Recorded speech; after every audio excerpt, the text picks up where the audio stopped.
Their energy is a force, and that's how Into Light was born. That's the whole point of it, to bring forth all of these individuals and say, look, there were people who suffered from a disease, and it is a disease. We hope to define them as people that are, just like all of us, we're made up of light and dark, and no one should be defined by their darkest moments.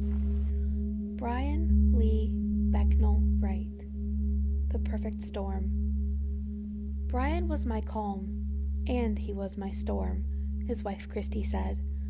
He was the other half of my heart and my soul, and a firm, supportive father wanting nothing but the best for all his children.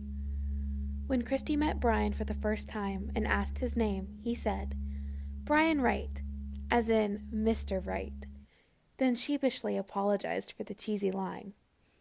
Evidently it worked. Brian had many interests, including philosophy, reading, playing chess, and watching sports. He especially enjoyed cheering on his favorite team, the Cincinnati Bengals. He didn't graduate from high school, but earned his GED. He wanted to better himself, to be someone his kids could be proud of, an example to emulate in order to become productive adults. So he had recently started college and was in his second semester when he passed away. Nothing brought more joy or pride to Brian than the accomplishments of his children. He was passionate about his kids having the life they deserved, always wanting the best for them. He was protective and set strict boundaries to guide them on the right path, free from the life he lived. Brian loved to help others, never seeking recognition for the good that he did. He once climbed on top of a school to get a frisbee for a crying kindergartner, much to the dismay of the school custodian.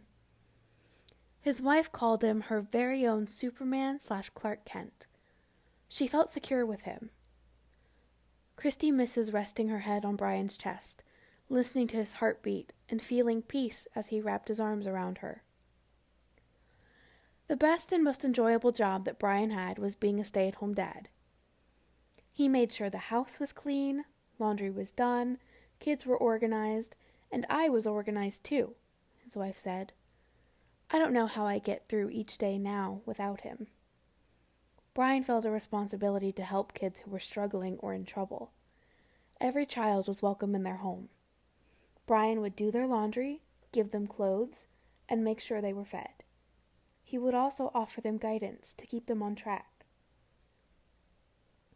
At one point, Brian went to prison for selling drugs.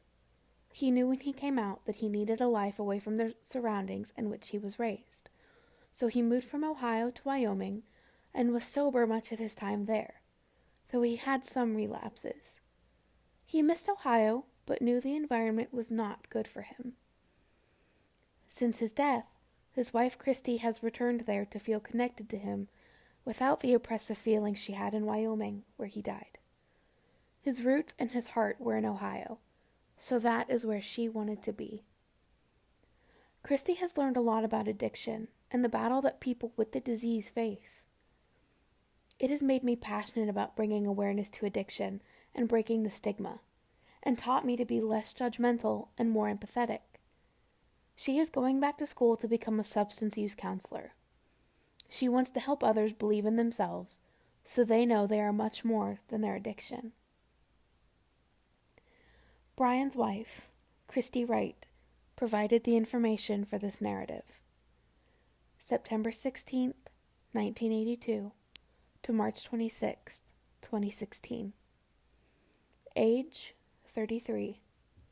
Lived with addiction for 19 years.